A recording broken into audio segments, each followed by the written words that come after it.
अस्सलाम वालेकुम। सुबह सवेरे पाकिस्तान में बहुत बहुत खुशामदीद। मैं हूँ शिफा यूसुफ ज़ई और मैं हूँ वैस मंगलवाला। मेरी तरफ से भी आप सबको अस्सलाम वालेकुम। खुदा का शुक्र है कि उसने हमें आज की सुबह देखना नसीब फरमाई। और आज के प्रोग्राम का आगाज़ कैसे करें?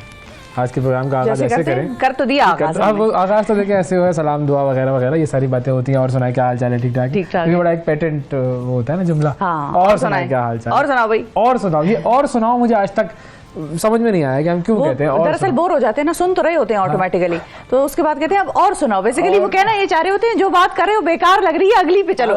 ये मतलब कुछ और होता है, कह कुछ और रहे होते हैं, अल्फाज हम कुछ और इस्तेमाल करते हैं और मायने उसके कुछ और होते हैं। ये है असल जिंदगी का जो है ना मामला। हम सब ऐसे ही है, हम सब ऐसे ही हैं भाई। हम कहते कुछ हैं, करते कुछ है, हम बात कुछ और कर रहे होते हैं, मतलब कुछ और होता है। चेहरे पे मुस्कुराहट होती है और बगल में क्या होता है? ढंडोरा। नहीं बच्चा बगल में ढंडोरा, शहर में नहीं। वो बगल में छुरी मुंह पे राम राम मुहावरा है। वो भी होता है अक्सर औकात हमारे यहाँ पर। फिर पीठ में छुरा भी होता है। तो पीठ में छुरा घोंपना, एक तो बगल में तो सामने से आ रहा होता है ना, पीठ में भी अलग होता है, पीछे से कोई और पीठ में मार रहा होता है। जी ये बड़े मामलात होते हैं, बड़े जिंदगी के बड़े राज है। हकीकतें बड़े सहाफियों के दिलों में बड़े राज होते हैं। आपको क्या पता?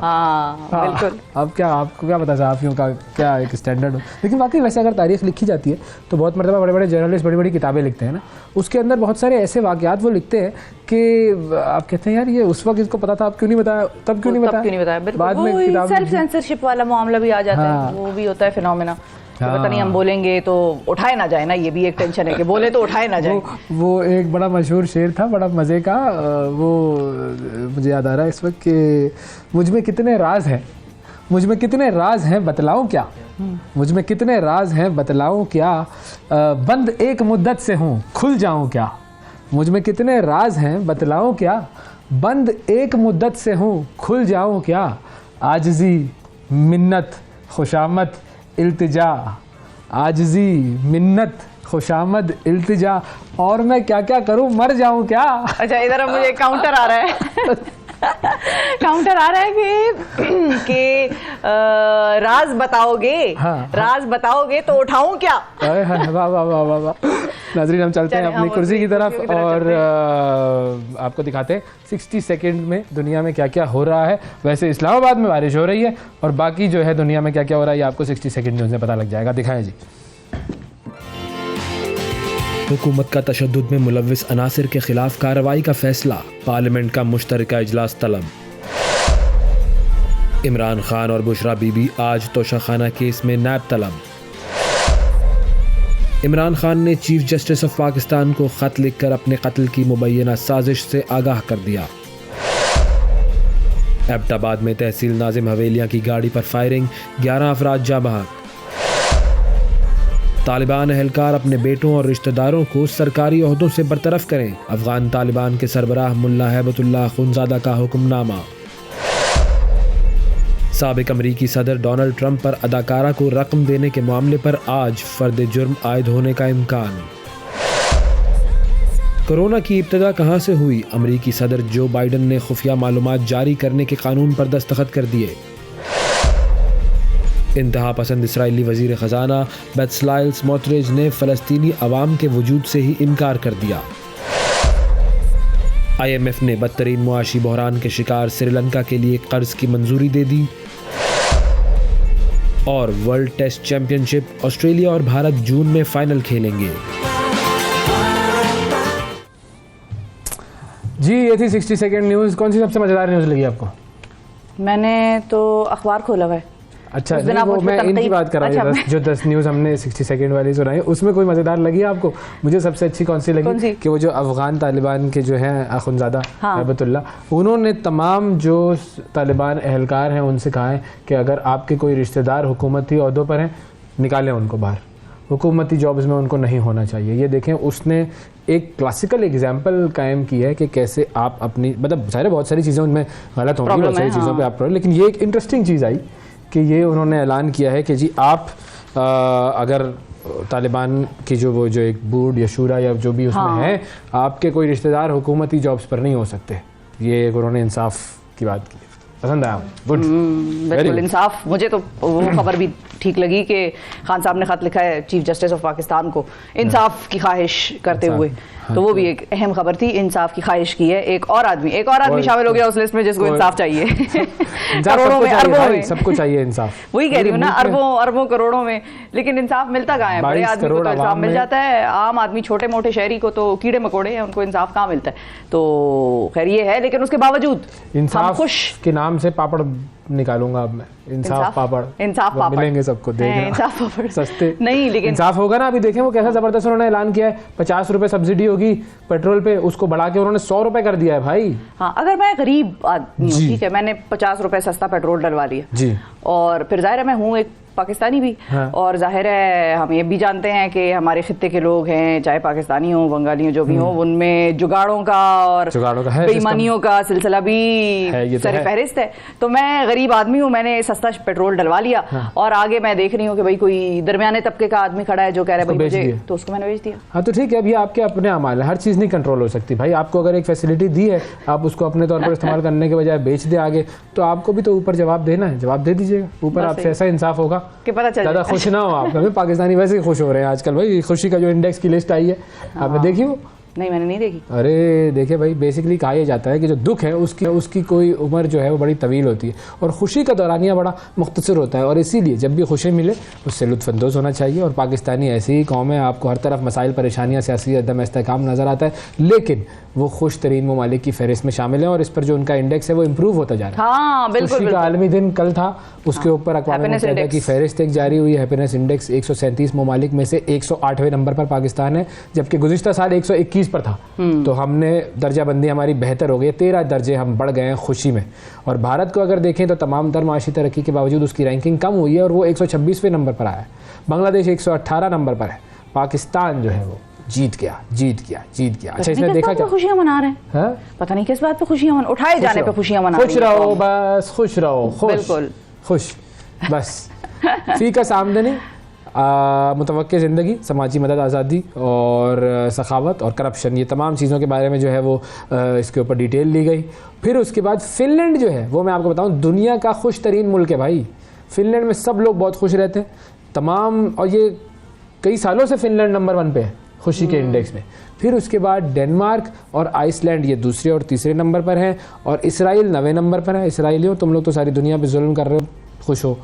और दुनिया का सबसे नाखुश मुल्क जो है वो है जी तबाहाल अफगानिस्तान, 137वें नंबर पे है जी। बिल्कुल। अब हम आगे चलते हैं, और आगे चलना खतरनाक खबर है ये, निहायत खबर खतरनाक है ये। वो ये है कि आखिरी वार्निंग जिसको आप कहते हैं ना, वो हमें बार-बार आखिरी वार्निंग्स आती रही हैं। हम हर वार्निंग को दरअसल आखिरी वार्निंग कह देते हैं। हम नहीं, ये तो अब खतरनाक जो सियासी बयान नहीं है ये, या ना सियासतदानों की ये आखिरी वार्निंग है, ये बेसिकली साइंसदानों की आखिरी वार्निंग है। और साइंसदान जब कोई बात इतने वसूख से कह रहे हैं तो यहाँ पर मतलब कि बात सीरियसली लेने वाली है, क्योंकि वो साइंसदान कहते हैं कि हमने बार बार ये बात कही है, and now is the time. वो जो कहते हैं ना नाउ और नेवर, हाँ। ये नाउ और नेवर वाला मसला हो गया है कि अब अगर आप नहीं करेंगे तो फिर बात नहीं बन पाएगी, क्योंकि ये जो इस वक्त कुर्रा अर्ज़ को हम अपने ही हाथों से जिस तरह तबाह करने पर लगे हुए हैं, उसमें इस वक्त अगर ब्रेक ना लगाए गए तो बस फिर वो गाड़ी का एक्सीडेंट जो होना है वो खतरनाक तरीन एक्सीडेंट होना है। बिल्कुल, अपने ही हाथों से हम कुर्रा अर्ज़ को तबाह कर रहे हैं। हाँ, और इस कुर्रा अर्ज़ को जो पूरी इंसानियत का घर है, अब जब साइंसदानों ने माहौलियाती ख़तरे से बचाव की आखिरी वार्निंग जो है वो जारी कर दी है, तो ये वार्निंग बेसिकली है कि दुनिया के सैकड़ों मारूफ साइंसदानों ने अपनी ताज़ा रिपोर्ट में ये वार्निंग दी है, और हज़ारों सफ़हात पर मुश्तमिल ये रिपोर्ट आई है सामने। मुरतब करने में 8 बरस लग गए इस रिपोर्ट को। और अगर इसका खुलासा आपको बताएं तो एक फ़िक्रे में बयान इस तरह से किया जा सकता है कि एक्ट नाउ और it will be too late. अभी अमल शुरू करो, वरना फिर इतनी देर हो जाएगी कि फिर उसकी तलाफी होना बहुत नामुमकिन सी बात होगी। माहौलियात और जो जिसको हम कहते हैं कि इकोसिस्टम है, उसकी ख़राबी आखिरी दर्जे तक जा पहुंची है, और मौसमियाती तब्दीलियाँ जो हैं वो सैलाब, तूफ़ान, दीगर कुदरती आफात, ग्लेशियर्स का पिघलना, इसकी शक्लों में नाजिल हो रही हैं। अब अक़वाम मुत्तहिदा के सेक्रेटरी जनरल हैं अंतोनियो गुतरेस, उन्होंने कहा है कि हर मुल्क और हर शोबे को तेज़ी से इस खतरे से हमला करने की ज़रूरत है, और बुनियादी तौर पर ज़मीन का दर्जा हरारत सनती जो इनकलाब है उससे पहले नॉर्मल था, अब ये बढ़ता जा रहा है और इसे नॉर्मल दर्जा हरारत से 1.5 डिग्री सेंटीग्रेड जो है उससे ज़्यादा तक महदूद करना इंसानियत की बका के लिए नागुज़ीर हो गया। और इस वक्त ये दर्जा हरारत जो है 1.1% ज़्यादा तक जा पहुँचा 0.4 जो है वो डिग्रीज जो है वो सिर्फ रह गया है। ये अगर ये हमने थ्रेशोल्ड अबूर कर लिया तो हम गए, हाँ बिल्कुल बर्बाद हो गए। और तेज़ी से ये सिलसिला बढ़ रहा है। अब दुनिया के 3 अरब लोग ऐसे खित्तों में रहते हैं जहां माहौलियाती तब्दीलियों के खतरात सबसे ज़्यादा हैं। पाकिस्तान भी इन्हीं ममालिक में शामिल है और ज़ाहिर है हमने यहाँ पर भी बेइंतहा कुदरती आफात देखी हैं, चाहे हम ज़लज़लों की सूरत में देखें, चाहे हम फ्लड्स की सूरत में देखें। हालिया सैलाबों से अभी भी हम जो हैं वो नबरदाज़मा हो रहे हैं। तो इस चीज़ को जहन में तो ज़रूर रखना है कि हमने अपनी एनवायरनमेंट को बचाने के लिए क्या करना है। अच्छा, अब ये तो कह रहे हैं एक्ट नाउ और it will be too late. इस जुमले पर एक शख्स ने अमल किया है। वो क्या? उसका नाम है जी रूपर्ट मर्डॉक। रूपर्ट मर्डॉक जो है वो एक मीडिया किंग जिसको हम कहें, मतलब एक बहुत बड़ी मीडिया एम्पायर के ये मालिक हैं। उनका नाम है जी रॉबर्ट मर्डॉक। और ख़बरों में अब वो क्या है 2011 में इनका इदारे का नाम जो है वो फ़ोन हैकिंग के हवाले से पूरी दुनिया में फैला हुआ था। उनकी शोहरत बेसिकली क्या है, अरबपति तो है ये, लेकिन मुसलसल ये शादियाँ भी करते रहते हैं। 4 शादियाँ कर चुके हैं, 6 बच्चे हैं इनके। और इस वक्त उनकी जो रॉबर्ट मर्डॉक की उम्र है वो है 92 साल, 92 बिल्कुल। यानी मतलब आखिरी एपिसोड चल रही है इनकी, वो भी रिपीट टेलीकास्ट की। तो 92 की एज में अब इस उम्र में जो है वो हमारे यहाँ पर लोग क्या कर रहे होते हैं और इन्होंने क्या किया ये मैं आपको बताता हूँ। इस अरबपति शख्स ने 5वीं शादी के मुतालिक ऐलान करके एक बार फिर सबको हैरान कर दिया है। 66 साल एक खातून है जी, एन लेस्ली स्मिथ, उनके साथ इन्होंने मंगनी का ऐलान किया है। और जाहिर है बस फिर 92 साल ये शख्स और 66 साल खातून से इनकी मंगनी तो बस न्यूज़ में तो फिर इसने आना ही था। अब रॉबर्ट मर्डॉक ने इस मौके पर एक भी बड़ा जुमला ज़बरदस्त कहा, ये बड़ा मज़ेदार जुमला है, सुनिएगा कि जी मैं इस वक्त बड़ा नर्वस हूँ इस मामले पर और मैं मोहब्बत में मुब्तला होने से बड़ा खौफज़दा था, लेकिन मुझे अब पता चला है कि मुझे आखिरी बार मोहब्बत हो गई है। अब ये इन्होंने अपने आप को बड़ा लिमिट कर लिया, भाई आखिरी बार क्यों है भाई, हो सकता है आप जो है दोबारा हो जाए, फौरन हो जाए अगले दिन। हाँ, इसमें क्या प्रॉब्लम है? मतलब आप कैसे ये बात कह सकते हैं रॉबर्ट साहब कि अब आपको मोहब्बत अब नहीं होगी? ये इसलिए इन्होंने कहा है जिस जुमले से आपने अपनी स्टोरी का आगाज किया था ना कि बस अब इनका लास्ट एपिसोड चल रहा है, तो मेरा ख्याल है उस उम्र के तकाजे को जहन में रखते हुए उन्होंने कहा अल्लाह करता बंदा उसने शादी करने की सोचा। खैर अच्छा, उनकी बेगम साहिबा जो है वो कह रही हैं कि ये खुदा की तरफ से मोहब्बत जो है वो हमारा एक इनाम है। और मालदार आदमी है ना, अच्छे खासे। शिफा नहीं, मैं वैसे कह रही हूँ, अभी गूगल करें इनकी नेटवर्थ, एक मिनट गूगल करें नेटवर्थ रूपर्ट मर्डॉक, सिर्फ चेक कर लें। मैं कुछ खुद नहीं कहना चाह रहा हूँ, आप चेक करें, मैं बताता हूँ जी। अच्छा, मैं दरअसल एक और मुद्दे की तरफ लाना चाह रही हूँ। हाँ, पहले नेटवर्क देख लें फिर मुद्दे पर आते हैं ना। तो बेसिकली वो इनका इरादा ये है कि गर्मियों की छुट्टियों में ये जून जुलाई 17 मिलियन US जी, तो ये है और 17 बिलियन डॉलर जी, तो ये 17 बिलियन अमेरिकी डॉलर के मालिक हैं। ये कोई मजाक नहीं है। तो ये अभी ये जून जुलाई में शादी होगी। चलो इनको तो हो गई मोहब्बत, ठीक है, और बार बार होती है जी, ठीक है, इनको हक बन रहा है, इतनी दौलत कमाई है तो बांटनी भी है ना लोगों में। एक बेगम से बच्चे, दूसरी बेगम से बच्चे, तो बच्चे ही बच्चे। लेकिन जो खवातीन है जो इनकी मोहब्बत में गिरफ्तार होए चले जाती हैं, तो वो क्या सिर्फ इन्हीं की मोहब्बत में गिरफ्तार होती हैं या वो भी पहले नेटवर्क गूगल करती हैं? पता नहीं भाई, अब देख ले। मैं तो सवाल उठा रही हूँ, सवाल उठाना हमारा काम है, हम किसी मैं आपको बता दूं, सिर्फ एक बात बता दूं कि ये जो खातून है लेस्ली स्मिथ, ये एक जर्नलिस्ट है, तो इन्हें बहुत कुछ पता होगा। बहुत कुछ पता होगा, बिल्कुल सही है। हो सकता है हजरत ने इनको कितने राज है बतलाऊं क्या? कोई लिफाफा देने की कोशिश की हो हजरत ने इनको पहले। हो सकता है उसने इतना बड़ा लिफाफा दिया हो कि इन्होंने कहा हो कि इसी पे सारी जिंदगी स्टोरीज करूंगी, बस सारी जिंदगी एक ही स्टोरी चलेगी मेरी, जब तक शादी रहेगी। अल्लाह करे शादी रहे, और वैसे देखते हैं शादी रहे और अंकल की उम्र भी रहे, मतलब ठीक है, अल्लाह इनको उम्र दराज अदा करे और 17 से ये दराज करे, 92 माशाल्लाह। नजर ना लगाए, बेचारे ने नई शादी की है अगर, तो लेकिन अगर इनकी शादी होती है लगता है पहले ना मीडिया एम्पायर की इनकी जो हरकतें तो बस बहरहाल फिर आप कहेंगे कि भाई जरा सही काम होना चाहिए। बहरहाल तो ये तो थी जी खबर, और आखिरी खबर जो है वो ये है कि जी जो हम बता रहे थे फ्रांस में आया है साइफर फ्रांस में पेंशन आया है। पेंशन के जो मसाइल थे, 62 साल पेंशन की उम्र है, 64 करनी थी, और मैक्रोन साहब कह रहे थे कि मैं ये कर दूंगा 64 साल। अवामी एहतजाज था, वोट ऑफ नो कॉन्फिडेंस आना था, वोट ऑफ नो कॉन्फिडेंस का जो दूसरा लफ्ज है ना, अल्फाज मुतरादिफ, वो जो है ना अल्फाज मुतरादिफ, वो है पाकिस्तान में साइफर। हाँ। साइफर आया है वही, आइंदा से कहीं जब आपने कहा हो कि साइफर आया है, उसका मतलब आप ये समझिएगा कि वोट ऑफ नो कॉन्फिडेंस किसी के खिलाफ या किसी के हक में या किसी अच्छा, की ये तरफ कोड आया। बना लिया आपने? हाँ बिल्कुल। ठीक तो है। अब बताएं, आप खबर दें। तो बस वो उनके खिलाफ वोट ऑफ नो कॉन्फिडेंस आया। हाँ। और मैक्रोन साहब सरवाइव कर गए, कुछ ना हो सका। लेकिन ये है कि अभी भी मामलात तो चल रहे हैं, गंभीर हैं, देखते हैं कि आगे क्या होता है। बहरहाल ये तो था जी कुछ खबरों का सिलसिला, और ब्रेक लेते हैं, ब्रेक के बाद हम वापस आते हैं, फिर मिलते हैं आपसे। सुबह सवेरे पाकिस्तान, सुबह सवेरे पाकिस्तान, सुबह सवेरे पाकिस्तान, सुबह सवेरे पाकिस्तान। वेलकम बैक जी। अब बात करते हैं कुछ शायरी की, कुछ अशआर की। और जाहिर है जब शायरी की बात होती है तो इंसान का दिल, जिसे हम कहें ना, महक जाता है बस, क्योंकि खूबसूरती की बात होती है, खुशी की बात होती है, मोहब्बत की बात होती है, कभी गम की भी बात होती है। जाहिर है शोरा जो है वो इश्क मोहब्बत में हमेशा मुब्तला रहते हैं, तो उसमें गम भी मिलते हैं उन्हें, लेकिन इनकलाब की भी बात होती है। शायरी बुनियादी तौर पर इंसानी जज्बात की सबसे खूबसूरत तर्जुमानी करती है। और आज शायरी का आलमी दिन मनाया जा रहा है, तो इसी हवाले से हमारे प्रोग्राम में मौजूद हैं पाकिस्तान के मशहूर और मारूफ शायर, अदीब, दानिश्वर जनाब वसी शाह साहब हमारे साथ मौजूद हैं। अस्सलाम वालेकुम वसी शाह साहब। जी अस्सलाम वालेकुम अवैस, कैसे हैं आप? खैरियत से हैं? बिल्कुल ठीक सर, थैंक यू, बहुत शुक्रिया, आपने वक्त निकाला। और शायरी की हम बात कर रहे हैं। एक तो चूंकि हम वो बात कर रहे थे कि वो शायर जो है वो इश्क मोहब्बत में अक्सर मुब्तला होते हैं, इसका ज़रा फ़लसफ़ा थोड़ा सा अगर आप समझा दें, क्यों ये शायर जो है वो मोहब्बत ज़्यादा करते हैं, हमेशा मोहब्बतें करते हैं, ये क्या चक्कर क्या है, ये मसला क्या है?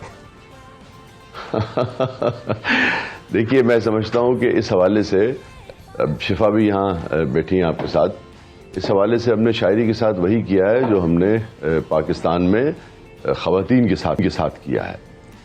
यानी कि हमने उनको सिर्फ और सिर्फ नाजुकियत से मंसूब करके छोड़ दिया है। हालांकि जैसे हमारी ख़वातीन जो हैं वो मर्दों की शाना बशाना, बल्कि अब तो ये बात ज़्यादा अच्छी लगती है कि मर्द जो है वो भी ख़वातीन की शाना बशाना जो है वो काम कर सकें। तो किसी भी मैदान में जैसे वो पीछे नहीं है, बल्कि बहुत सारे मैदानों में हमें लगता है कि भाई वो सबकत ले जाती हैं, और एक बिल्कुल बराबरी का सा मामला आपको नज़र आता है जहनी सतह पे ख़ास तौर पे। इसी तरीके से शायरी जो है वो भी सिर्फ निसाई या निस्वानी जज्बात के या नाजुक जज्बात के या लतीफ़ जज्बात के इजहार का नाम नहीं है। या आप ये कहिए कि सिर्फ जैसे गज़ल के बारे में कहा जाता है कि भी गज़ल कहा क्या जाता है, चूँकि उसका माने यानी कि गज़ल का माने ही यही है कि गज़ल जो है वो ख़वातीन से गुफ्तगू करने को कहा जाता था एक ज़माने में, और चूँकि गज़ाल से निकला है ये सारा मामला। मगर अब जो गज़ल ने जिस तरह के मौज़ूआत अपने दामन में समेटे हैं, और मुझे लगता है कि थोड़ा सा हमने ज़्यादती की है अपने बुज़ुर्गों से भी। और आप देखिए कि आज भी ये कह के तंज़ किया जाता है कि भाई उर्दू शायरी में गुलो बुलबुल के अलावा और है क्या। जो ये कहते हैं ना, उन्होंने उर्दू शायरी का मुतालिया नहीं किया है, उन्होंने मीर को नहीं पढ़ा है। जी हाँ, ये नहीं कि माजी में ऐसा था, उन्होंने मीर को नहीं पढ़ा, उन्होंने गालिब को नहीं पढ़ा, उन्होंने हाली को नहीं पढ़ा, उन्होंने किसी को भी नहीं पढ़ा, तब वो ये बात कहते हैं। हाँ, ये ज़रूर है कि आप उसकी रेशो पर बात कर सकते हैं। बात जो है वो शायरी से निकल के उर्दू शायरी पे चली गई, लेकिन चले, मैंने कहा आज आपने छेड़ दिया तो मैं ये मुकदमा जो है इसके हवाले से भी तो ऐसा नहीं है। हमेशा शोराए, हमेशा शोराए कर। देखिए, मैं आपको शिफा एक बात बताऊं, मीर को गुजरे हुए कम से कम भी मेरे ख्याल में 200-250-300 बरस गुजर गए हैं गालिब। हाँ, तकरीबन ऑलमोस्ट, में जो कि शायरों का हिसाब ज़्यादा अच्छा नहीं हो सकता, ये हम मान सकते हैं। तो देखिए मीर क्या कहते हैं, शेर सुनिए आप मीर का। अमीर ज़ादों से, जी शेर सुनिए आप, 300 बरस या 250 बरस पुराना शेर। अमीर ज़ादों से दिल्ली के मत मिलाकर मीर, अमीर ज़ादों से दिल्ली के मत मिलाकर मीर, कि हम गरीब हुए हैं इन्हीं की दौलत से।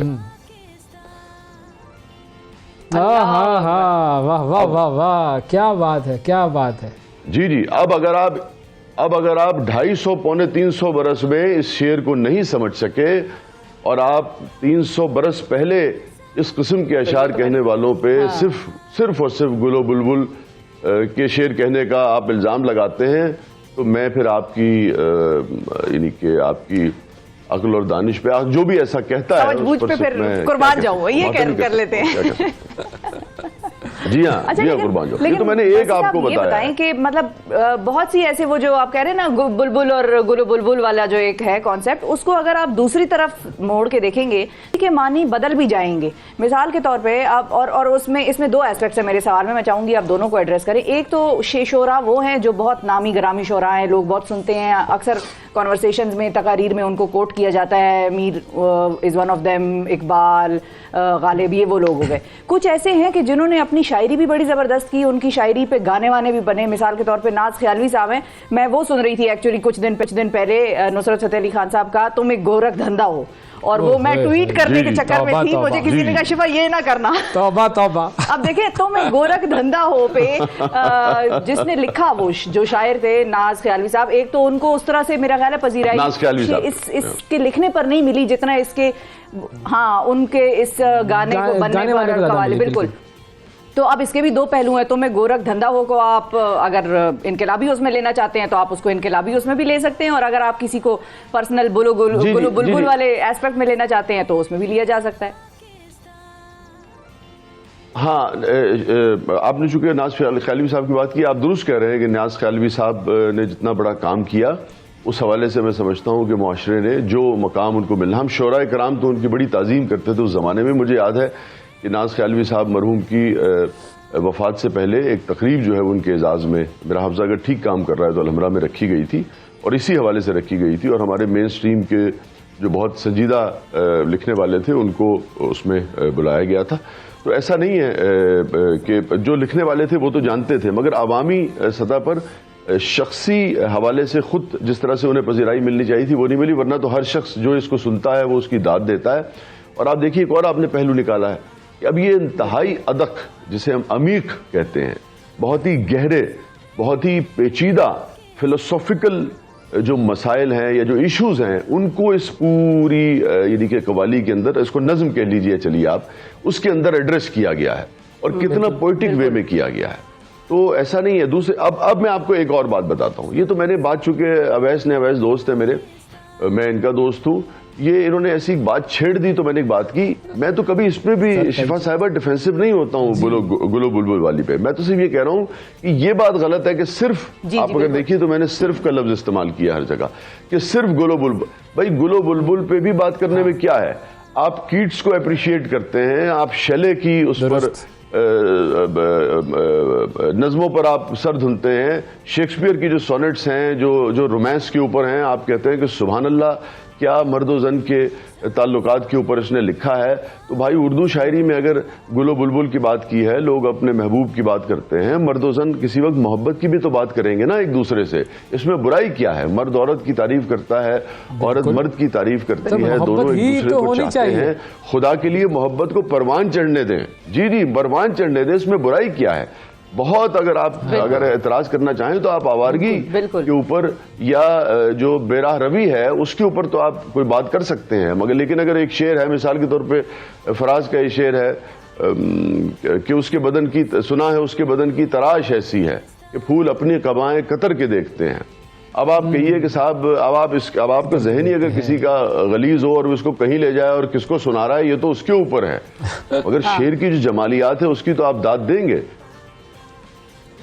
ये तो बिल्कुल ऐसे ही ना जैसे किसी ने एक बात कही है। अच्छा, तो इसमें हर्ज क्या है? मुझे आज तक ये समझ नहीं आई कि हम इस पर डिफेंसिव क्यों होते हैं। हाँ, सेलिब्रेट करना चाहिए उस चीज को। बिल्कुल, मैंने जो बात की थी वो इसीलिए मैंने सेलिब्रेट करना चाहिए, ये उर्दू शायरी का यही है। तो बस वो मेरा तो बिल्कुल हाँ, तो मैंने अभी कहा कि सिर्फ ऐसा नहीं है, लेकिन जो है वो हमारा फख्र है यार, वो हमारा फख्र है। बिल्कुल। और हम तो अपने प्रोग्राम में एक सेगमेंट भी करते हैं कि उर्दू के जो गीत हैं, जो गज़लें हैं, उसके अंदर से क्या क्या खूबसूरत अल्फाज इस्तेमाल किए गए हैं वो हम अपने नाजरीन को बताते हैं कि ये देखिए ये लफ्ज़ है जिसको आप इस्तेमाल करेंगे तो आपकी गुफ्तगू में मज़ीद खूबसूरती और निखार आ जाएगा।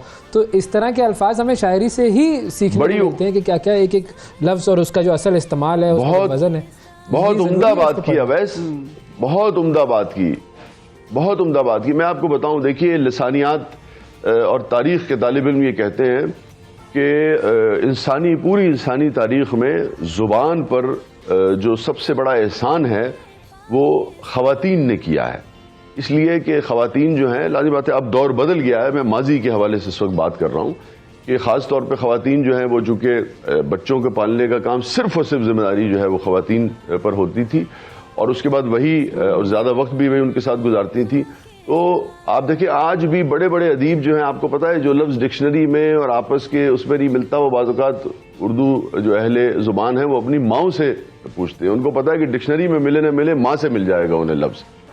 तो मैं आपसे कहना ही चाह रहा हूँ कि ज़ुबान के ऊपर मैं समझता हूँ कि माँ के बाद ज़ुबान आगे बढ़ाने में जो दूसरी चीज़ किरदार अदा करती है, माँ का रोल अदा करती है, वो शायरी है।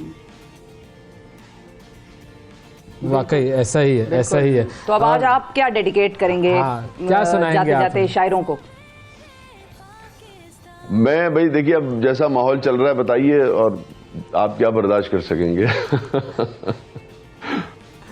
अरे हम सब बर्दाश्त कर सकेंगे, लेकिन जिन्होंने बर्दाश्त करना है वो कर सकेंगे या नहीं, ये सवाल उसके जिम्मेदार आपको दे सकता।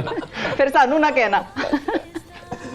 भाई देखिए ना, मैं शेर सुनाऊंगा, मैं ट्वीट करूंगा और अपना क्या नाम है अवैस ट्वीट करेंगे, अब शिफा ट्वीट करेंगी तो उसके माने कुछ और लिए जाएंगे।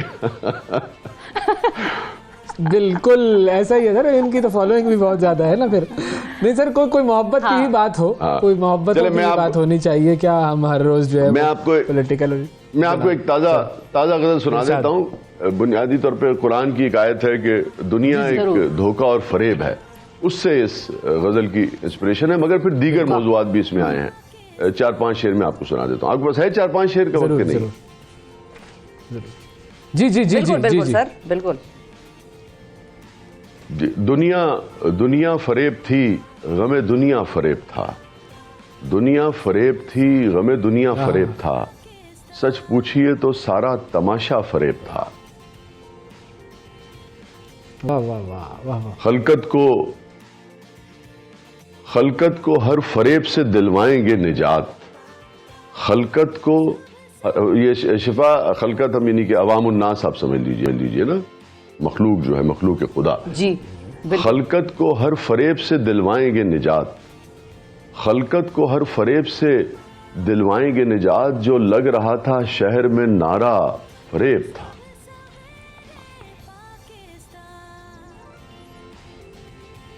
वाह वाह वाह वाह वाह, क्या बात। और उस शख्स की खामोशियां, शुक्रिया, उस शख्स की खामोशियां एक चाल थी फकत। उस शख्स की खामोशियां एक चाल थी फकत। चुप तोड़ के वो जब कभी बोला फरेब था। फरेब था भाई, वाह वाह वाह वाह वाह, शुक्रिया। और जिसको मैं समझ न सका नेक था वो शख्स। जिसको मैं समझ न सका नेक था वो शख्स। जिसको मैं जरा सा भी समझा फरेब था। वाह वाह वाह वाह भाई, वाह वाह वसी साहब, वाह वाह वाह वाह वाह, बहुत ही आला, ये मुकर्रर होना चाहिए। शुक्रिया वैस, शुक्रिया। जिसको मैं समझ न सका नेक था वो शख्स। जिसको मैं समझ न सका नेक था वो शख्स। जिसको मैं जरा सा भी समझा फरेब था। आया और आके झट से मेरे पांव पड़ गया। आया और आके झट से मेरे पांव पड़ गया। मुद्दत के बाद उसका ये ताजा फरेब था। भाई वाह वाह वाह वाह वाह, क्या बात है, क्या बात है। शुक्रिया। आया और आके झट से मेरे पांव पड़ गया। मुद्दत के बाद उसका ये शुक्रिया ताजा फरेब था। और शेर सुनिएगा कि तू जानता नहीं है अभी जिंदगी को यार। तू जानता नहीं है अभी जिंदगी को यार। उसका तेरे फरेब में आना फरेब था। भाई वाह वाह वाह वाह, क्या बात है शाह जी, वाह वाह वाह वाह, बहुत ही खूबसूरत। अब देखे ना, ये फरेब जो है, इतनी आपने जो जहते हैं वो यहाँ बयान कर दी। बिल्कुल, वाह।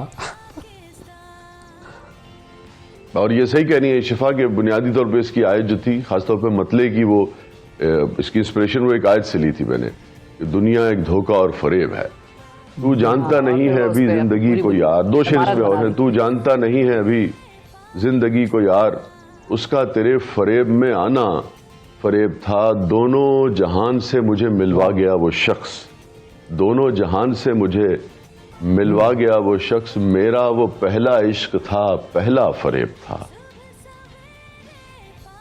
भाई वाह वाह वाह वाह भाई वाह वाह वाह, क्या बात है सर, बहुत शुक्रिया, बहुत शुक्रिया अदा करेंगे। और वसी शाह साहब हमारे साथ मौजूद थे और देखें ये माहौल अचानक वो कैसा एक अलग से एक रंगीनी आ गई इस माहौल में, किस कदर खूबसूरत अल्फाज। और शायरी और दानिश्वर, इनका तो किसी भी मुआशरे की तरक्की में, उसकी रहनुमाई में, उसकी सोच समझ को डेवलप करने में एक बहुत अहम किरदार है, जो हम अक्सर और हमारा मीडिया भी अक्सर समझने से कासिर रहते हैं कि जब तक शायर अदीब कोई चीज़ हमें देंगे नहीं। हमने पहले भी एक दफ़ा बात की थी कि एक शायर एक नज़म, गज़ल, कवाली लिखता है, उस पर पूरा मुआशरा जो है वो सिर्फ वो एक पूरी इंडस्ट्री उठ खड़ी होती है।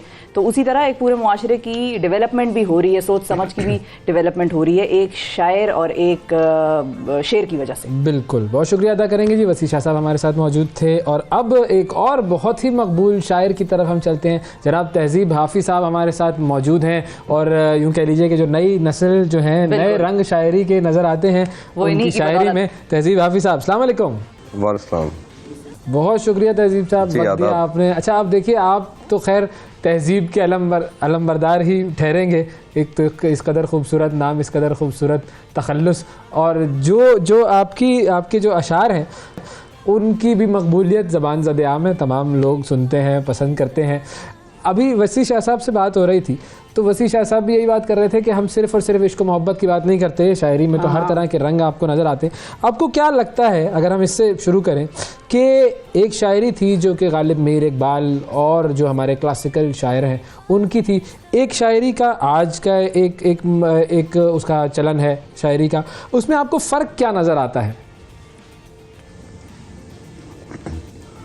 जी, मैं हमेशा से ये कहता हूँ कि दुनिया का कोई भी आर्ट होता है, शायरी को ही ले लीजिए, ज़ाहिर है उसकी एक रिवायत होती है, ठीक है, जहाँ से वो आगाज़ हो रहा होता है, जहाँ से वो शुरू हो रहा होता है।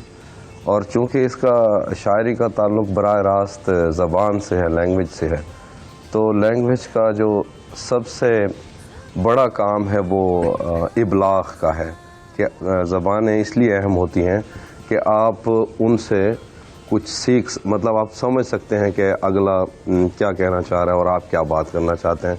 इबलाग़ की तरसील का ज़रिया होती है। तो ज़बानों के अंदर नए लफ्ज़ आते भी हैं और बड़ी ज़बानें होती भी वही हैं जिनके अंदर दूसरी ज़बानों को एक्सेप्ट करने का हौसला होता है, ठीक है।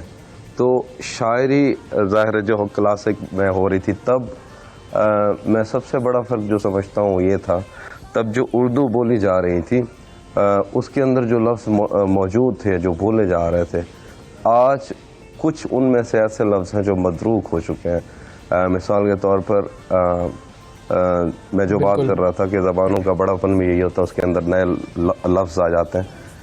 कुछ उसका फ़र्क है, कुछ शेरी ट्रीटमेंट का फ़र्क है, कुछ तलाज़मे का फ़र्क है।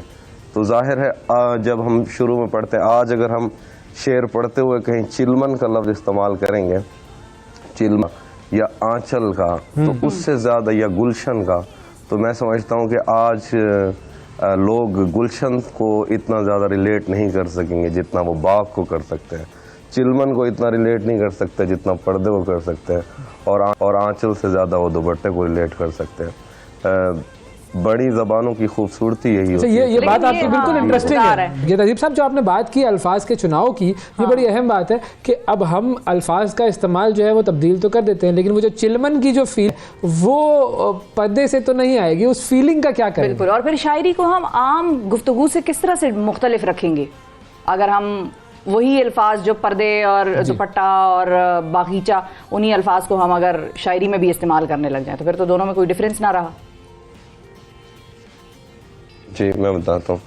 मैं अर्ज़ ये कर रहा था कि शायरी हो या कुछ भी, असल मुद्दा ये है कि इबलाग होना चाहिए, ठीक है।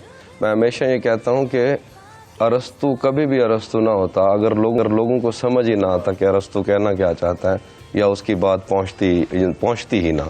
दूसरी बात जो लफ्ज़ों के फील का इशू है वो ये है कि हमारा आम बंदे का शायरी से ताल्लुक़ सिर्फ जो हमारी निसाब की किताबें वहीं तक रहता है।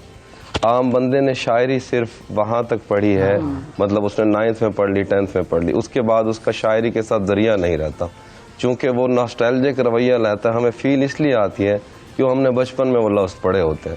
लेकिन ऐसा लफ्ज़ जो मानी देना छोड़ चुका है, जिसको लोग रिलेट नहीं कर पा रहे, उसके अंदर अजनबियत है, वो अगर आप बांध भी देंगे शेर के अंदर तो मुझे लगता नहीं कि उससे कोई फ़र्क होगा। और ये फील का मैं समझता हूँ कई दफ़ा बहुत सब्जेक्टिव मैटर होता है। 7 अरब लोगों में से कोई एक बंदा होगा जिसको कि पुराने लफ्ज़ से फील आ रही होगी, 7 लाख बंदा होगा, इससे फ़र्क नहीं पड़ता। फ़र्क इससे पड़ता है कि आप जिस दौर में रह रहे हैं उस दौर की ज़बान क्या है और उस ज़बान में सबसे ज़्यादा लोग रिलेट किन लफ्ज़ों को कर सकते हैं। और लफ्ज़ों का चुनाव भी कहीं पीछे रह जाता है। दुनिया का कोई भी आर्ट होता है वो जदीद होता है और जदीद तर होता जाता है, लेकिन अगर हम उसको हमेशा यही देखते रहें कि एक क्लासिक से जुड़ा होना चाहिए, ये सबसे अहम बात है। यानी अगर कोई जदीद शायर है उसका अगर क्लासिक पोइट्री का मुताला नहीं है तो उसकी शायरी स्टेटमेंट रहेगी, उसके अंदर वो जो एक मानी अफरीनी या नुक्ता अफरीनी या गहराई होती है वो नहीं आ सकेगी। तो लेकिन ये ये इंटरेस्टिंग चीज है। काउंटर आर्ग्यूमेंट भी है। काउंटर आर्ग्यूमेंट ये है कि आजकल तो लोग वैसे ही बाइलिंगुअल हो गए हैं, तो वो तो उर्दू में अंग्रेजी के अल्फाज भी इस्तेमाल करते हैं, और कुछ अरसे बाद जो हमारी पौध की हालत चल रही है, कुछ अरसे बाद उर्दू भुला भी देंगे। तो फिर क्या आप ये कह रहे हैं कि हम फिर शायरी उर्दू वाले जो हैं वो रोमन इंग्लिश में करने लग जाएंगे, या कुछ इस किस्म की जिद्दत आप लाने की बात कर रहे हैं क्या? नहीं, मैं कभी भी नहीं चाह रहा। मैं मिसाल दे रहा हूँ, कोई मसला नहीं है। अगर इब्लाग कोई एक बंदा है जो उर्दू शायरी पढ़ना चाहता है, उसको उर्दू पढ़ना नहीं आती, मिसाल के तौर पर इंडिया से बहुत सारे लोग हैं, तो शेर वो आज भी रोमन में लिख के पढ़ते हैं। दूसरी बात यह है कि शायरी को फ़र्क नहीं पड़ता। मिसाल के तौर पर जो उर्दू के अंदर इंग्लिश अल्फाज की बात है, ये कोई आज की बात नहीं है, ये बहुत पहले शायरी के अंदर आना शुरू हो गई थी, 60s से भी पहले। और हर वो लफ्ज़ जो किसी और ज़बान का भी हो, मतलब उर्दू गज़ल ख़ुद जो है फ़ारसी से ड्राइव हुई है, तो बहुत सारे लफ्ज़ फ़ारसी के भी हैं उसमें, शायरी के अंदर बहुत सारे अरबी के लफ्ज़ हैं। मसला ये है कि लफ्ज़ों को शायरी के अंदर ऐसा ट्रीट किया जाना चाहिए जो बुरे ना लगें। मिसाल के तौर पर मैं एक शेर है इदरीस बाबर साहब हमारे दोस्त हैं, कहता है कि मैं उसके कत्ल को नोटिस में लाना चाहता हूँ, मैं उसके कत्ल को नोटिस में लाना चाहता हूँ कि चुप रहा तो मेरे साथ भी यही होगा। तो मुझे नहीं लगता इसमें कोई मसला है या बुरा लग रहा है। हाँ, ये सही, बिल्कुल। आखिरी चूँकि हमारे पास चंद लम्हात है, तो मैं चाहूँगा कि आपसे, वैसे तो हम फिर मुलाकात करेंगे जब आप हमारे स्टूडियो आएंगे, आपसे अच्छी शायरी भी हम आपकी खूबसूरत शायरी सुनेंगे, लेकिन जाते जाते कोई 2-3 अशार जो है वो अगर हमारे जो समातों की नज़र आप कर सकें। जी मैं सुनाता हूँ। आईने आँख में चुभते थे, बिस्तर से बदन कतराता था, एक याद बसर करती थी मुझे, मैं सांस नहीं ले पाता था। एक शख्स के हाथ में था सब कुछ, मेरा खिलना भी मुरझाना भी। एक शख्स के हाथ में था सब कुछ, मेरा खिलना भी मुरझाना भी। रोता था तो रात उजड़ जाती, हंसता था तो दिन बन जाता था। मैं रब से राब्ते में रहता, मैं रब से राब्ते में रहता, मुमकिन है कि उससे राब्ता हो। मुझे हाथ उठाना पड़ते थे तब जाके वो फ़ोन उठाता था। मुझे आज भी याद है बचपन में कभी उस पर नज़र अगर पड़ती, मुझे आज भी याद है बचपन में कभी उस पर नज़र अगर पड़ती, मेरे बस्ते से फूल बरसते थे, मेरी तख्ती पे दिल बन जाता था। वो जिस्म नज़रअंदाज नहीं हो पाता था इन आँखों से, वो जिस्म नज़रअंदाज नहीं हो पाता था इन आँखों से। मुजरिम ठहराता था अपना, कहने को तो घर ठहराता था।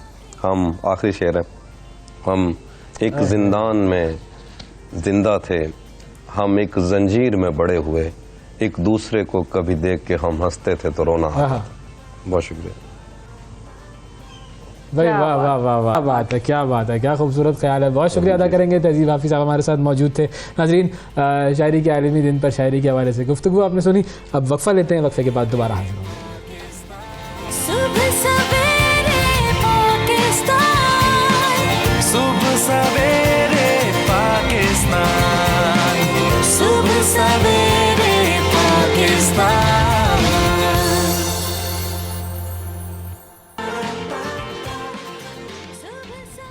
वेलकम बैक जी। समाजियात के माहिरीन के सामने ये सवाल बहुत ज़्यादा अहम है कि गदागरी का ताल्लुक ये मईशत की अबतरी से है या ये एक रवैया है जो कि माशी तौर पर मजबूत ममालिक में भी पाया जाता है। पाकिस्तान में भी कई स्टडीज़ हुई और उससे पता चला कि करोड़ों रुपए का ये एक धंधा है। और कराची की बात की जाए तो एक अंदाजे के मुताबिक गदागर माफिया इस शहर से माहाना 5 से 8 करोड़ रुपए जमा करता है।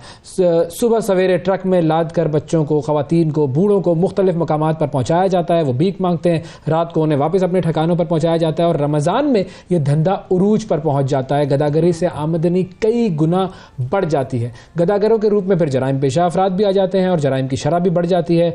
बहुत सारे जो गदागर हैं वो रमज़ान की आमद से कबल पहुंच जाते हैं कराची में। और इस वक्त अगर कराची में हम बात करें तो तकरीबन लाखों की तादाद में गदागर मौजूद हैं जिनका मानना यह है कि ये कराची में रमज़ान का एक सीज़न है और इस सीज़न से फ़ायदा उठाने के लिए वो पहुंचे हुए हैं। इस हवाले से हम बात करेंगे। हमारे नुमाइंदे हमारे साथ मौजूद हैं, फयाज़ यूनुस साहब और शिराज अहमद साहब। ये दोनों कराची में हैं। इनसे बात करते हैं कि मुख्तलिफ इलाकों में गदागरों की सूरत हाल क्या है और कितना हमें जो है वो ज़्यादा तादाद में नज़र आ रहे हैं। हमारे साथ फयाज़ यूनुस साहब और शिराज अहमद साहब हैं जी। अस्सलाम वालेकुम जी। सबसे पहले हम फयाज साहब की तरफ जाते हैं। फयाज साहब, आप किस इलाके में मौजूद हैं, क्या सूरत हाल है उस इलाके में कराची के गदागरों की तादाद की?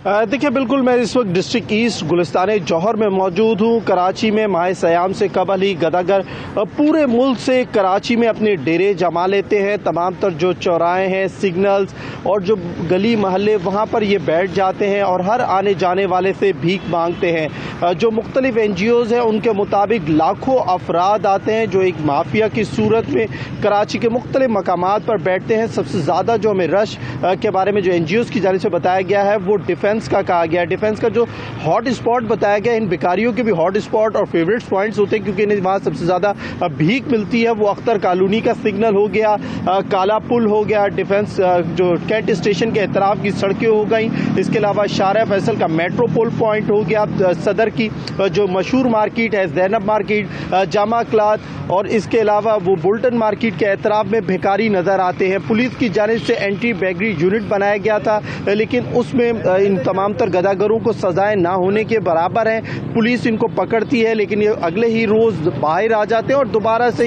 ये भीख मांगते हैं। पुलिस का ये कहना है कि मुनज़्ज़म गैंग है जिसको ऑपरेट किया जाता है और इनको पूरे कराची में इस तरीके से फैलाया जाता है कि अगर कहीं भी कोई भी गाड़ी या कोई भी शख्स अपनी फैमिली के साथ शॉपिंग करने के लिए जाता है तो ये लोग पहुंच जाते हैं। इनके भी मुख्तलिफ ग्रुप हैं, कहीं ये गाड़ियों के शीशे साफ कर रहे होते हैं, कहीं ये कंगियां बेच रहे होते हैं, कहीं कपड़े बेच रहे होते हैं और कहीं ये माजूर अफराद को भी इस्तेमाल करते हैं। और अब तो ये छोटे छोटे बच्चों के साथ मुख्तलिफ सिग्नल्स पर नजर आते हैं और इनके साथ एक बंदा होता है जिसके हाथ में बेलचा या गेंती होती है और वो कहता है कि मुझे सुबह से कोई काम नहीं मिला, आप मेरी मदद करें, मेरे साथ छोटे बच्चे हैं। तो पुलिस हुकाम का ये कहना है कि इनकी वजह से जो मुस्तहिक और सफेद पोश लोग हैं उनका हक मारा जाता है। ये तमाम तर लोग पैसे जमा करते हैं और इन तमाम तर बेशतर जो भिखारी हैं, जो पेशावर, इनके पास बड़ी अहम बात की, जो मुस्तहिक लोग उनका हक मारा जाता है। सर शिराज अहमद साहब हमारे नुमाइंदे मौजूद हैं कराची से हमारे साथ। जी शिराज, आप बताइए कहाँ पर हैं आप? जी बिल्कुल, इस वक्त मैं मौजूद हूँ कारसाज पर और कराची की तमाम तर अहम शाहराहों पर ये सूरत हाल हमें दिखाई दे रही है कि माह रमज़ान की आमद से कबल ही गदागरों की तादाद जो है उसमें होशरुबा इजाफा हो जाता है और शहर की मुख्तलिफ मार्केटें हों, सिग्नल्स हों, होटल्स और रेस्टोरेंट्स हों या दीगर अहम स्पॉट्स, सभी जगह पर हम देखते हैं कि जो भीख मांगने वाले हैं उनकी बड़ी तादाद जो है वो देखने को नज़र आती है। और माह रमज़ान से कबल हम देखते हैं कि पूरे जो ख़ानदान हैं वो यहाँ पर मौजूद होते हैं जिसमें खवातीन भी होती हैं, मर्द भी होते हैं और बच्चे भी होते हैं और तमाम तर ये लोग भीख मांगने में मसरूफ दिखाई देते हैं। इस हवाले से ये बताएं, इंतजामिया क्या कर रही है? इंतजामिया, पुलिस, जो एंटी बैगरी यूनिट है वो क्या करता है? वो कोई एक्शन लेता है, किसी को पकड़ता है, कहीं छापे पड़ते हैं या नहीं, कुछ भी नहीं कर रहे? जी बिल्कुल, वक्ती तौर पर हम देखते हैं कि कुछ मखसूस कार्रवाइयाँ होते हुए दिखाई देती हैं जहां पुलिस हुकाम और जो दीगर महकमे हैं वो कार्रवाइयाँ अमल में लाते हैं, लेकिन इनकी तादाद इतनी ज़्यादा है और ये गिरोह जो है इतने मुनज़्ज़म हैं कि कुछ ही घंटों बाद हमें दोबारा यह लोग सड़कों पर दिखाई देते हैं, क्योंकि रमज़ान के औकात में हर शहरी की ये कोशिश होती है कि वो ज़्यादा से ज़्यादा लोगों की मदद करें, ज़्यादा से ज़्यादा लोगों को सपोर्ट करें ताकि वो ज़्यादा से ज़्यादा नेकियां समेट सकें। और इसी चीज़ का सबसे ज़्यादा फ़ायदा जो है ये गिरोह उठा रहे हैं, क्योंकि माह रमज़ान की आमद से कबल ही जो है वो बड़ी तादाद में ये गदागर हमें मुख्तलिफ शाहराहों पर सड़कों पर दिखाई देते हैं, जिसकी वजह से जो मुस्तहिक अफराद हैं वो तो कहाँ से आते हैं, कुछ इस बारे में बता सकेंगे आप हमें कि किस किस इलाके में? एक तो आपने बता दिया कि ज़्यादा कहाँ होते हैं, लेकिन किन किन शहरों से ये गदागर कराची पहुँचते हैं? देखिए, अगर इन गदागरों की बात की जाए तो ये पूरे मुल्क में ही इस वक्त जो है आबाद हैं और अहम शाहराहों और अहम जो शहर हैं वहाँ पर इनके जो हॉट स्पॉट्स हैं अब वो बना दिए जाते हैं। ख़ास करके माह रमज़ान से कबल इंटीरियर सिंध हो या इंटीरियर पंजाब, बड़ी तादाद में पूरे ख़ानदान जो है यहाँ शिफ्ट हो जाते हैं और पूरा महीना यहाँ पर भीख मांगने का जो सिलसिला है वो देखा जाता है। इनकी ना ही कोई रजिस्ट्रेशन होती है, ना ही कोई कानूनी तकाजे पूरे होते हैं, और इसीलिए हम देखते हैं कि माह रमज़ान में जो क्राइम की वारदातें हैं वो भी काफ़ी ज़्यादा बढ़ जाती हैं। घरों में डकैतियों की वारदातें हों या ख़वातीन हो जो घरों में काम करती हैं उनके थ्रू मुख्तलिफ जो वाक़यात है वो रोनुमा होते हैं। इस हवाले से पुलिस और जो दीगर सिक्योरिटी इदारे हैं उनकी जानिब से वक्तन फ़वक्तन कार्रवाइयाँ तो की जाती हैं, लेकिन ये बिल्कुल नाकाफ़ी हमें दिखाई देती हैं, क्योंकि इन दी एंड जो सार्फिन हैं उन्हें काफ़ी ज़्यादा दुश्वारियों का शुक्रिया अदा करेंगे। शिराज अहमद साहब हमारे साथ मौजूद थे और गदागरों की बात कर रहे थे। अच्छा, एक नया ट्रेंड मैंने देखा है, वो नया ट्रेंड क्या है? हाथ के आगे गोश्त लगाना? नहीं, वो ट्रेंड क्या है कि पूरी फैमिली होती है, अच्छे कपड़े पहने हुए होते हैं, पैंट शर्ट पहनी हुई, उसके साथ बच्चे भी हैं, गोद में उठाया हुआ है, बच्चों ने भी मुनासिब कपड़े पहने हैं, बेगम भी है वो साइड पर बैठी हुई है, और बाइक पर होते हैं वो अक्सर औकात, और उधर से आपसे वो कहीं से आए, पेट्रोल खत्म हो गया, देखें अब पैसे नहीं है। अब मैं इस बात पर हैरान होता हूँ कि ऐसा कैसे हो सकता है कि आप इतने सही आप मौजूद हैं और आप लोगों से सड़कों पर भीख मांग रहे हैं कि जी मुझे पेट्रोल के पैसे दे दो क्योंकि मेरा पेट्रोल खत्म हो गया और मेरे पास 100 रुपए भी नहीं है। अगर आप अपनी फैमिली के साथ कहीं निकले तो ये सारी चीजें, बच्चा बीमार हो गया था, आए हुए थे यहाँ पर घूमने, तो उसको अस्पताल में एडमिट कराया, आप जितने पैसे लाए थे वो सब लग गए। हाँ, ये वो होते हैं जो दूसरे शहरों से आते हैं। अच्छा, और ये कुछ ऐसे होते हैं जो उसी शहर के होते हैं, वो आपको मिलते हैं, अब कहते हैं जी अब मुझे जो है वहाँ जाना है, या मेरे पास पैसे खत्म हो गए, या मेरी नौकरी खत्म हो गई है, देखें मेरी बिल्कुल फैमिली बिल्कुल सही है, हम बड़े अच्छा, एक आध अंग्रेजी का लफ्ज भी वो बोलेंगे ताकि आप पर इस बात का उनका एक इंप्रेशन पड़ जाए कि हाँ हम पढ़े लिखे लोग हैं, पेशावर नहीं है।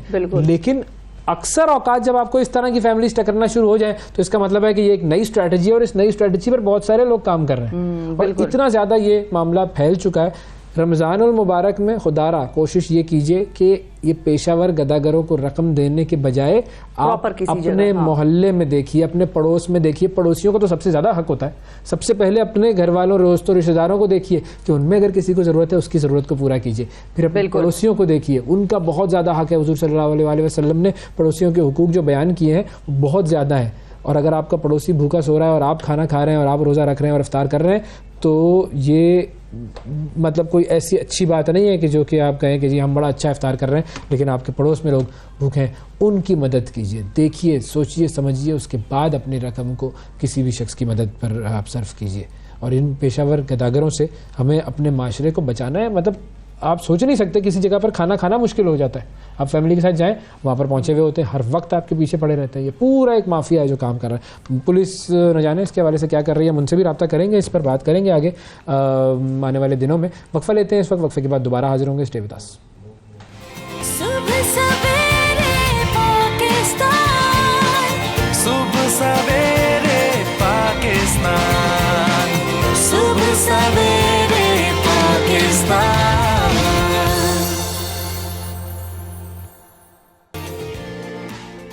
वेलकम बैक जी। सियासी महाजराई उरूज पर है। हुकूमत तहरीक इंसाफ को कालादम जमात करार देने के इशारे जो है वो दे रही है। इमरान खान इल्ज़ाम आयद कर रहे हैं कि हुकूमत इन्हें जान से मार देने की मनसूबाबंदी कर रही है। वो अपने जो उनके एड्रेसेस हैं, पब्लिक टॉक्स हैं, उनमें वीडियोज़ भी कुछ शेयर कर रहे हैं। जवान पार्क के बाद इस्लामाबाद के जुडिशल कॉम्प्लेक्स में जो कुछ हुआ वो सबके सामने है। दूसरी जानिब पंजाब में इंतखाबात की तारीख का ऐलान हो चुका है, मगर सियासी गहमा गहमी नज़र नहीं आती और एक जमात जो हेल बेंट है कि हमने जलसे करने हैं, उनको इजाज़त भी नहीं मिलती है। और गिरफ्तारियों का सिलसिला, लोगों को उठाए जाने का सिलसिला, सहाफ़ियों पर कदगने, ये सब सिलसिला जारी है। खैबर पख्तूनख्वा में भी गवर्नर साहब जो हैं वो अभी तक इंतखाबात की तारीख का ऐलान नहीं कर रहे। अच्छा, अब ये कभी सिक्योरिटी मसाइल की बात होती है तो कभी पैसों की कमी का जिक्र होता है, लेकिन बात ये हो रही है कि इंतखाबात होंगे या नहीं होंगे। खैर, साबिक वज़ीर ख़जाना KP के तैमूर सलीम झगड़ा साहब, उन्होंने गुज़िश्ता रोज़ एक प्रेस कॉन्फ्रेंस की और उन्होंने बताया कि 2008 और 2013 के दरमियान हर साल दहशतगर्दी के कम अज़ कम 800 से ज़्यादा और ज़्यादा से ज़्यादा 1500 वाक़यात हुए। इसके बावजूद इंतखाबात कराए गए, तो अब इंतखाबात क्यों नहीं हो रहे हैं? इन तमाम मामलों पर हम बात करेंगे। तैमूर झगड़ा साहब मौजूद हैं। अस्सलाम वालेकुम सर। अस्सलाम वालेकुम जी। सर, सबसे पहले तो आपको मैं ये बता दूं कि आप एक दहशतगर्द के हामी हैं और दहशतगर्द आपकी जमात का लीडर है, क्योंकि दहशतगर्दी का मुकदमा थोड़ी देर पहले जो है वो कायम कर दिया गया है। नहीं, सिर्फ वो नहीं, मरियम ने तो कहा है कि सारे पश्तून दहशतगर्द होते हैं। बड़ी खौफनाक बात है, लेकिन अगर उस डेफिनेशन पे जाएं तो फिर तो आपके साथ 2 दहशतगर्द बैठे हैं। बिल्कुल, हम तो मैं फिर चला जाऊं यहाँ से, फिर आप लोग ही बात कर लें। अवैस को उड़ाने का मामला बस इधर। लेकिन मजाक के अलावा मेरे ख्याल में ये बड़ी कंडेमनेबल बात है, क्योंकि जो पॉलिटिकल टेम्परेचर है वो वैसे ही अरूज पे है, और ऐसे टाइम पे एथनिक कार्ड खेलना, कौमियत का कार्ड खेलना, और पता है चाहे वो अनजाने में भी हो, लेकिन वो आपको फिर आपकी सबकॉन्शियस बायस दिखाता है, क्योंकि अगर जानबूझ के किया गया है तो फिर तो बहुत ही ज़्यादा ख़तरनाक चीज़ है। लेकिन मेरे ख्याल में ये तो अभी हर किसी का फ़र्ज़ बनता है कि इसको कंडेम करे, और मेरे ख्याल में मरियम नवाज शरीफ को इस पे माफ़ी मांगनी चाहिए। बिल्कुल, अपॉलॉजी करें। अच्छा, दहशतगर्दी के केस का जो अवैस कह रहे हैं खान साहब पर, ज़्यादातर मुकदमा, वैसे तो कोई ऐसा मुकदमा नहीं है जो उन पे ना बनाओ, लेकिन ज़्यादातर उसमें दहशतगर्दी के हैं, इक़दाम कत्ल के हैं, सेडिशन के हैं, बगावत के हैं, लोगों को उकसाने पर है, इंसाइटमेंट टू वायलेंस पर है। अब 100 मुकदमे हो गए, खान साहब ने सेंचुरी जो है वो कर ली है। ये कहाँ जाते आप ये मामला देख रहे हैं? और ये तो मुकदमे पे मुकदमे चल रहे हैं। हालांकि दोनों साइड से ये बात हुई हुई है कि बैठकर बात करें। खान साहब ने भी कहा I am willing to talk, Shehbaz Sharif साहब ने भी कहा talks is the most easiest way to मतलब get out of this chaos. तो टॉक्स के बाद भी मुकदमे जारी हैं। 6 सेंचुरियाँ खान साहब ने टेस्ट क्रिकेट में भी की थी, 1 वनडे क्रिकेट में की थी, तो ये 8वीं हो गई। वाकई टॉक्स होने चाहिए, लेकिन बुनियाद इलेक्शन। देखें, इलेक्शन किसी की मर्जी पे नहीं रोके जा सकते। इलेक्शन पाकिस्तान की आइन की फाउंडेशन है, लेकिन किसी की मर्जी पर हो भी नहीं सकते। आइन की मर्जी पे हो सकते हैं, क्योंकि पाकिस्तान के आइन में, बल्कि उसके प्रियम्बल में जो ऑब्जेक्टिव्स रेजोल्यूशन पे बेस्ड है, 2 चीज़ें लिखी हैं। कि जो सॉवरेंटी अल्टीमेटली अल्लाह ताला की है वो एक्सरसाइज होगी अवाम के मुंतखब नुमाइंदों के ज़रिए, यानी जमहूरी हुकूमत के ज़रिए। जमहूरियत पाकिस्तान की बुनियाद है, पाकिस्तान की आइन की बुनियाद है ना, एक जमहूरी निज़ाम बुनियाद है। तो अगर जमहूरियत नहीं होगी तो आइन ही नहीं है, ब्लैक एंड वाइट में कह देते हैं। दूसरी चीज़ याद रखें कि पाकिस्तान जब बना था ना, तो उस वक्त जो 5 सूबे थे उन्होंने खुद ये चूज किया था कि वो पाकिस्तान का हिस्सा बने। बिल्कुल, बंगाल में, सिंध में, पंजाब में इनकी असेंबलियों ने वोट करके पाकिस्तान को चुना था। खैबर पख्तूनख्वा में एक रेफरेंडम हुआ था, वो रेफरेंडम एक पार्टी ने, जो आज भी एग्जिस्ट करती है, बॉयकॉट भी किया था। बिल्कुल, आज ऐसी पार्टीज एग्जिस्ट करती हैं जिन्होंने पाकिस्तान की मुखालिफत की थी, सिर्फ ANP नहीं, JUI जो उस वक्त जमीयत उलमा हिंद थी, मुखालिफत की थी। पाकिस्तान के अवाम ने पाकिस्तान को बनाया था, और इसीलिए शायद चूंकि सूबों ने मुंतखब किया था पाकिस्तान को, तो ये भी प्रियम्बल में लिखा है कि जो खुद मुख्तारी सूबों के पास है, पाकिस्तान के आइन के ढांचे में रहते हुए, उसको कोई हाथ नहीं लगा सकता। ये भी देख लें, ये भी प्रियम्बल में लिखा है। तो जब हम ये कहते हैं कि आइन से हट के हमें सूट नहीं करता कि 90 दिन में इलेक्शन हो, पैसे नहीं है, पैसे तो हैं, अभी 100 अरब रुपए आटे की सब्सिडी पे लगा रहे हैं, 300-400 अरब रुपए पेट्रोल की सब्सिडी पे लगेंगे, सेंसस एक हम करवाते हैं, सिक्योरिटी की सूरत हाल खराब है, हालांकि नहीं है। एक साथ इलेक्शन होने चाहिए। ये सारी ख्वाहिशात तो हो सकते हैं, लेकिन अगर कहीं हमने ये प्रेसिडेंट कायम किया तो फिर ना कल कभी नजरिया ज़रूरत किसी को चाहिए होगा, ना 58(2)B चाहिए होगा, आपको अगर जमहूरियत डिरेल करनी है, आप सिर्फ कह दें कि मैं पैसे नहीं देता, नहीं करवा रहा क्योंकि मैं सिक्योरिटी नहीं देता। नहीं तो बहुत सारी चीजें और ये तो आई प्रेसिडेंट हैं। हम अफोर्ड नहीं कर सकते। नहीं, ऐसे बयानात तो आए हैं कि हम नहीं कर सकते, हम नहीं करा सकते। इलेक्शन कमीशन जो कि सबने कह दिया इदारा है इलेक्शन कराने के लिए, उसने भी पहले कहा था हम नहीं करा सकते, फिर उसने कहा हम कराएंगे, तो बाकी इदारों ने कहा हम मुआवनत नहीं कर सकते। तो ये तो ऑन रिकॉर्ड है। ये देखें, ये लेकिन कल जो खास एक इजलास हुआ वजीर आजम का, उसमें सिविल लीडरशिप भी थी, मिलिट्री के लिए अहम जो रहनुमा थे, लीडरान थे, वो मौजूद थे। उन्होंने सब ने इस बात पे इजहार किया है, राय अपनी जाहिर की है कि इलेक्शन होने चाहिए और साइमल्टेनियसली कराएं। अब इसका क्या मतलब है? साइमल्टेनियसली मैं तो दोबारा कह रहा हूँ ना, ये मेरी मर्जी पे रुक सकते हैं या हो सकते हैं, ना ये गवर्नमेंट की मर्जी पे रुक सकते हैं, ना ये किसी भी इंस्टीट्यूशन के जो गवर्नमेंट के नीचे आता है। हमने 75 साल अगर गलती की है वो यही किया है कि हमने आइन को तभी सुप्रीम माना है जब वो हमें सूट करता है। बिल्कुल। वोट को हम तभी इज्जत देना चाहते हैं जब वोट को इज्जत देना हमें सूट करता है। और ये जो कन्वीनियंस का आइन है ना, ये पाकिस्तान के मसाइल की बुनियाद है। कल मेरे से किसी ने पूछा कि इलेक्शन से भी तो मसले हल हमेशा नहीं होते। मैंने कहा पाकिस्तान की तारीख उठा लें, इलेक्शन से कभी मसले नहीं बने। इलेक्शन के डिसीजंस को ना रिस्पेक्ट करने से फिर मसले बने, या इलेक्शंस डिले करने से बड़े संगीन मसले बने। आप तीनों पीरियड्स मिलिट्री रूल के देख लें, आप 1971 के वाकयात देख लें जहां पे इलेक्शन के नताइज को तस्लीम नहीं किया गया, और आप अभी ये खौफनाक सूरत हाल देख लें जहां पे, और सिर्फ मरियम नवाज शरीफ नहीं, आमिर मीर ने ये बात की, और आपने ये देखा कि मेनस्ट्रीम चैनल उसको चला रहा है, फिर मेनस्ट्रीम चैनल्स चला रहे थे। चूंकि ये प्रेजुडिसेस हमेशा सोसाइटी में एग्जिस्ट करते हैं, एक आध वो दो खवातीन ने जो बातें की वो इंतहाई काबिल मुजम्मत है, लेकिन इन्हीं लोगों ने, मरियम ने उसको उठा के दोबारा से सोशल मीडिया पे डाला। अब केपी का जो गवर्नर साहब है उनका प्लान क्या है, वो क्या चाह रहे हैं? क्योंकि अगर वो इलेक्शन नहीं करवाएंगे तो फिर वो ही बैठे रहेंगे और इसी तरीके से मामला चलता रहेगा। व्हाट डू यू फोरसी कि वो क्या चाह रहे हैं? याद रखें कि ये सारी सूरत हाल शुरू कहां से हुई थी?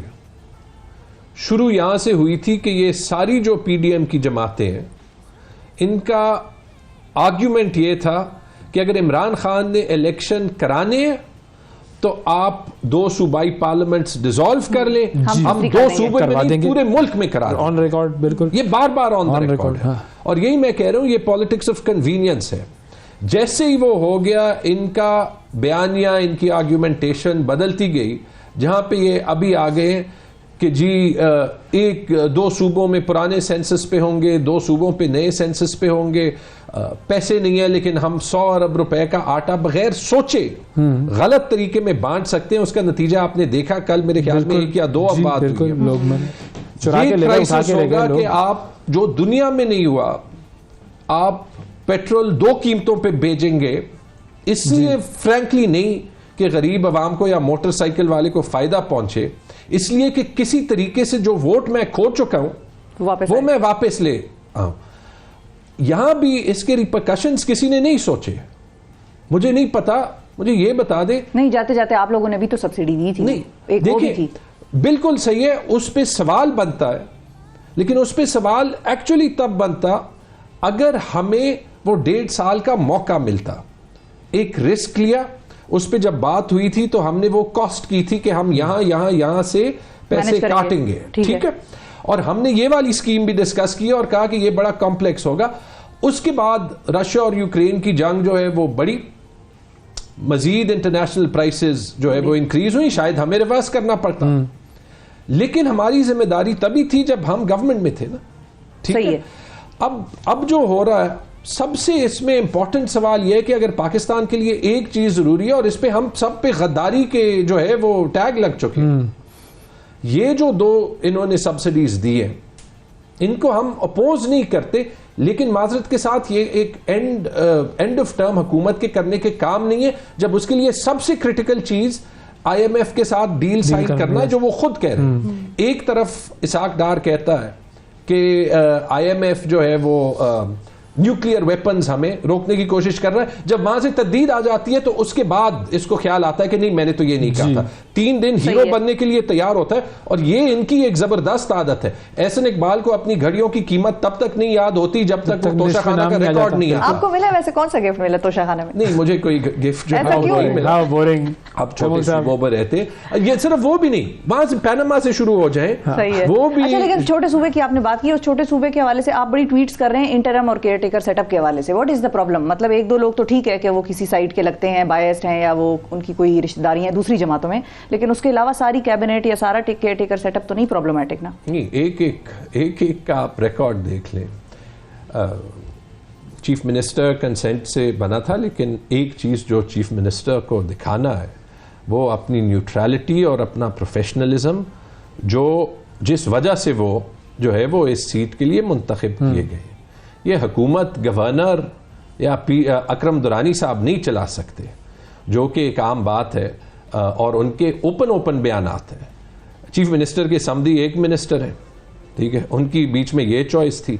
7 लोग JUI के हैं और उन्होंने जो चुने हैं वही चुने जिनको एटलीस्ट जो प्रेस में, पेशावर की प्रेस में आता है, प्रो PDM प्रेस में आता है कि सारे जो है वो JUI के ATMs हैं। JUI के ex MPA रहमत सलाम खटक साहब जो कि JUI के जोनल चीफ हैं साउथ में, अभी जो है जो आए हैं साहब हमारे पेशावर चेंबर्स से, उनकी मेरे कज़न के साथ हफ्ते पहले की वीडियो है समर बिलोर साहिबा के साथ कि जी मैं तो अगले इलेक्शन में ANP को सपोर्ट करूंगा। पीपल्स पार्टी के नौशहरा से जो 2018 के कैंडिडेट थे, ये जो इनके इंफॉर्मेशन मिनिस्टर है फिरोज जमाल शाह काका खेल, मेरे ख्याल में 9,739 वोट लिए थे उन्होंने, और इमरान खटक साहब ने कोई 90,000 वोट लिए थे। वो है जो परवेज खटक साहब के अपोनेंट हैं, वो हैं पीपल्स पार्टी के जो सूबे के चीफ हैं नजमुद्दीन खान साहब, उनके बेटे हैं या कज़न हैं। एक का स्वात में अमीर मकाम साहब के एक नाजिम है, वो है। एक का जो आप रिकॉर्ड तो आप लोगों की थोड़ी सी भी नहीं चली कोई अपना भी? अब हमें चाहिए नहीं था, हमें न्यूट्रल बंदे चाहिए। और इससे एक और खौफनाक चीज साबित होती है, ये जो एक चल रही थी ना कि टेक्नोक्रेट गवर्नमेंट्स या केयर टेकर गवर्नमेंट्स पाकिस्तान के प्रॉब्लम्स का हल है। ये देख लें, अगर ये हल है टेक्नोक्रेट्स का, तो फिर देखें, एक्चुअली मैं अगर फिलहाल लड़ रहा हूं जमहूरियत के लिए, सिर्फ इसलिए नहीं कि मैं इमरान खान की पार्टी से हूं, ये मेरा मुल्क है, आपका मुल्क है, हमें इतनी तो आवाज उठाने का हक होना चाहिए ना कि हमें अपने मुल्क में कौन सा निजाम चाहिए। सर उठाने का हक है बिल्कुल। हाँ। तो जब है आवाज नहीं इंसान, अब लग तो ऐसे रहा है ना, लेकिन एक चीज समझ जानी चाहिए। अभी मैंने ट्वीट किया और यही जो कल रात की मीटिंग हुई है, क्योंकि तारीख का एक स्टूडेंट हूँ, 71 के हालात देखें, 77 के हालात देखें, 2007 में, ये तो हम सबको याद है ना, जब 2007 में मुशर्रफ ने इफ्तिखार चौधरी को बालों से पकड़ा और उसको सस्पेंड किया, तो उस वक्त बहुत से लोग कहते थे कि ये इसका यूनिफॉर्म जो है, क्योंकि वो यूनिफॉर्म प्रेसिडेंट थे, जो है वो उसमें बड़ी ताकत है, लेकिन वो जो है वो मुशर्रफ के जवाल का इब्तिदा थी। बिल्कुल ऐसे ही है। तो जब एक सिस्टम गिर रहा होता है, जिस वक्त वो गिर रहा होता है, वो शायद जब आप उस सिस्टम का हिस्सा होते हैं आपको नजर नहीं आता बाद में। लेकिन जैसे वो अंग्रेजी में सेइंग है, चर्चिल ने भी कही थी, लेकिन उससे पहले भी कही गई थी कि those who don't learn from the past are condemned to repeat it। आप तारीख से सबक ना सीखें तो वो तारीख दोबारा दोहराई जाएगी, और पाकिस्तान की तारीख में ऐसे बहुत गलतियां हैं बिल्कुल हम जो हम नहीं दोहराना चाहते। और इसीलिए ये जो पिटिशन है, कंटेम्प्ट पिटिशन, ये करना जरूरी है, क्योंकि फिलहाल पाकिस्तान की आईन, पाकिस्तान की जमहूरियत हमारे कोर्ट्स के हाथ में। बहुत शुक्रिया अदा करेंगे तैमूर जगड़ा साहब हमारे साथ मौजूद थे। नाज़रीन वक्फा लेते हैं, वक्फे के बाद दोबारा हाजिर होंगे। सुबह सवेरे पाकिस्तान, सुबह सवेरे पाकिस्तान, सुबह सवेरे पाकिस्तान।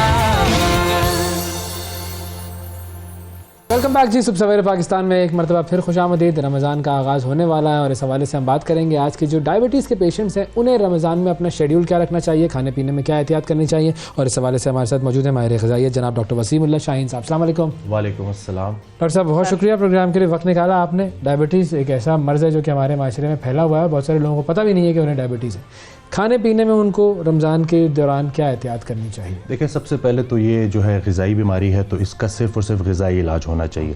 लोगों को ये कॉन्सेप्ट बन गया है कि वो जो है अद्वियात भी लेते हैं और उसके साथ परहेज़ बिल्कुल नहीं करते।